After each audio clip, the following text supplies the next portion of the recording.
Well, good morning, everyone, and thank you, Rod, for the wonderful introduction. Thank you all for being here today with me. My name is Megan Knight. I am the Director of Software Communities at ARM. I also am on the UXL Foundation Steering Committee, and I co-run the open source working group within the UXL Foundation. So today I'm going to talk to you about all things AI, buzzwords, unlocking PyTorch performance portability with UXL. So just to set the tone, let's start with the big picture here, right? AI is no longer confined to cloud data centers or research labs. It's everywhere. It's literally everywhere. So whether it's running LLMs on a phone or doing real-time inference at the edge or training models in a custom data pipeline, the range of environments and use cases, as Rod mentioned, is just rapidly growing, right? No one's surprised there. But that expansion introduces a really big challenge, which is the diversity of hardware platforms. And that's the CPUs, GPUs, NPUs, and even custom accelerators, all with different characteristics and memory hierarchies and programming models. So in this environment, efficiency really becomes a first-class concern.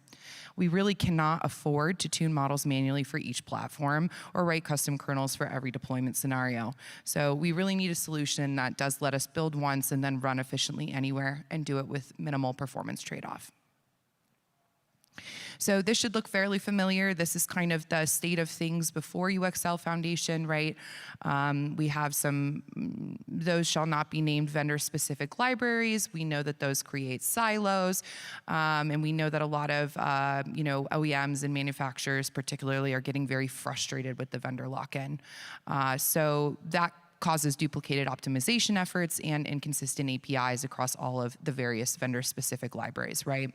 So non-primary platforms similar to ARM get generic, slower paths, and that leads us to the obvious solution of needing this unified open tooling that truly works everywhere. So the open ecosystem solution here of being one API and UXL, right? This is that concept of the same code can run on any architecture.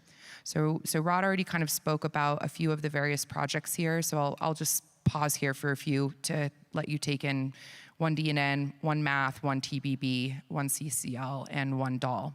But at a high level, one API is a vendor-neutral cross-architecture library suite.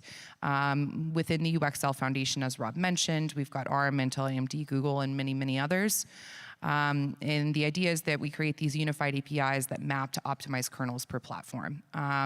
Obviously, I'm not going to, reiterate this too much, but we all know open source collaboration really does help avoid reinventing the wheel, and we get to split verticals by kind of creating that baseline together, and then we can focus on our points of differentiation for our individual products, right? So in this particular example, and as I continue talking through, we're going to talk about one DNN quite a bit. So just to provide background for anyone who might be new to this, one DNN is a performance library, and it provides optimized implementations of common deep learning primitives for various hardware architectures. So this means that when PyTorch encounters a supported operation, it delegates the computation to one DNN, and it can execute it more efficiently using hardware-specific optimizations. So I've mentioned PyTorch, but I'm going to talk about what PyTorch is for a minute, just to make sure we set the groundwork here. So for those that aren't familiar or haven't had the chance to work with it yet, PyTorch is another Linux foundation, and it's an open source deep learning framework that provides dynamic computational graphs, GPU acceleration, and modular APIs for building and deploying ML models at scale. So a lot of these things are very repetitive across many open source projects, but it's worth noting, right? The PyTorch advantage here, it's very intuitive. It's right now built to look and feel very much like Python. So that feels very comfortable for a lot of people in this space, using standard Python construction idioms, and it makes it approachable for a variety of users, including researchers and engineers, right? It's got a really really well-established ecosystem and community now. It's really been adopted by a lot of major tech companies and researchers, right? And so when we see things like that happen, then we see a more active developer community, we see adoption increasing, we see more contribution, and general flourishment.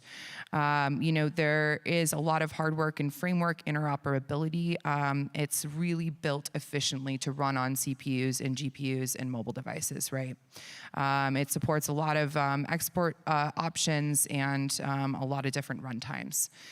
And then I know someone mentioned graphics, so just to pick up on the strong dynamic computation graphics, PyTorch builds the computation graphic dynamically, so models are more flexible and easier to debug, which is great for R&D. So that's a bit about why PyTorch is, was an easy pick for us to go for in terms of optimization. But what does it really look like when we run PyTorch on a unified portable AI stack? So that's what we're going to look at next. So where we used to have separate tools and libraries for each stage and device, we now have a cohesive, interoperable stack. And this is kind of the core of our message, right? A unified AI software stack that enables performance portability across different architectures. And at the heart of the stack is PyTorch, which acts as the high-level ML framework for both training and inference. So to extend PyTorch capabilities, we integrate with vLLM. I'm not sure if any of you in here are using that as well, for efficient large language model inference, and Ray for orchestration and training. And beneath that, we bring in optimized building blocks from UXL, OneAPI, and PyTorch. So OneDNN and OneMath, they handle the core tensor operations and math libraries, and that gives us really highly tuned performance on CPUs. OneTPB supports the task parallelism, especially in data loading and pre-processing, which makes those multi-threaded operations a lot more efficient. We've got OneCCL in here, which powers distributed communication, which again helps with scaling, and OneDAL taking care of the data pipeline and classical ML workloads. So that is going to enable our full end-to-end flow from data prep to deep learning. So again, this is all designed to target a variety of compute backends: ARM, CPUs, GPUs, NPUs, et cetera. So this means we can write the code once in PyTorch and have it run efficiently across all of these hardware platforms with no rewrites or performance loss. So this stack is really what makes PyTorch a viable solution, not just for research, but scalable production-grade AI on that heterogeneous infrastructure that Rod was talking about. So we're going to look at this unified stack and how it actually powers a complete training loop in practice, and then we'll get to production.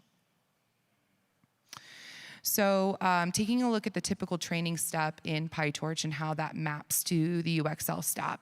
So there's some terms on here that I'm just going to go ahead and throw out some definitions for in case these are new for you. So on the left, we've got distributed training architecture, and that shows how multiple nodes or machines work together to train a model across a cluster using PyTorch and UXL, okay? So in distributed training scenarios, we use RayTrain to orchestrate workloads across multiple nodes. And each node runs PyTorch augmented with OneCCL to enable efficient communication across the networks.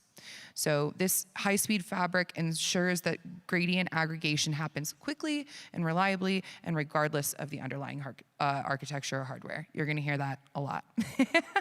And by abstracting away the hardware differences, the combination of these things makes it possible to scale it across all of those different hardwares we keep talking about. And this architecture is especially beneficial for training large language models across multi-node clusters. So on the right-hand side, we've got the training step. And this is a sequential operation that occurs during one iteration or batch of training a model on a single node. So the left is multi-node, the right is single node, okay? So starting with pre-processing, we use OneDAL for efficient ML and data prep.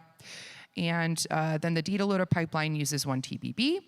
And then we perform this like forward-backward pass situation using OneDNN and OneMath, which are optimized for matrix operations. And then all the way down to OneCCL, providing the operations. And then lastly, we've got this optimizer step, which updates model parameters before looping back.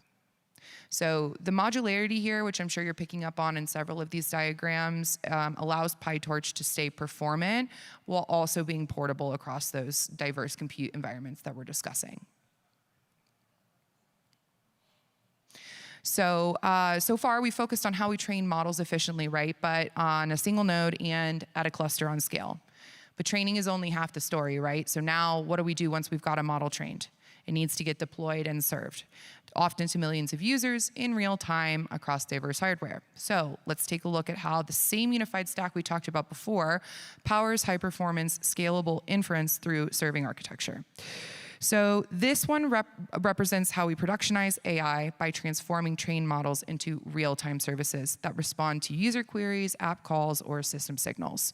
So in this architecture, we're combining that reserve we mentioned on the previous slide, VLLM, PyTorch with 1DNN for execution, and it really all reinforces that write once, run anywhere principle of the UXL stack.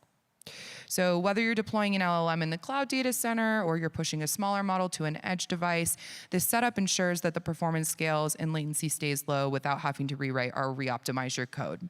So that's the essence of portability and really why that efficiency matters in real-world AI deployments. Also money. Also money. So we've seen the full life cycle from efficient training to scalable inference, and it's all powered by a unified hardware portable AI software stack. This was just meant to be kind of a quick introduction into these concepts, so we're really just scratching the surface here. You know, as Rod mentioned, the UXL Foundation and all of the projects that sit within it are really an open, collaborative effort. It really only works because we have a diverse set of contributions from across the ecosystem, you know, hearing representation from researchers, engineers, product owners, and everyone else in the mix. So I would really encourage you all to get involved in whatever way feels right for you. It really is an open initiative here, and whether you're a hardware vendor or a systems engineer, an ML practitioner, or what have you, there are just so many ways to participate, and it doesn't have to be with code. I contribute no code to the project. So the more diverse perspectives we bring in, the more robust and future-proof the stack becomes. We're really building a foundation that can power AI everywhere, and that's only possible with open collaboration and hearing from all of you. Thank you.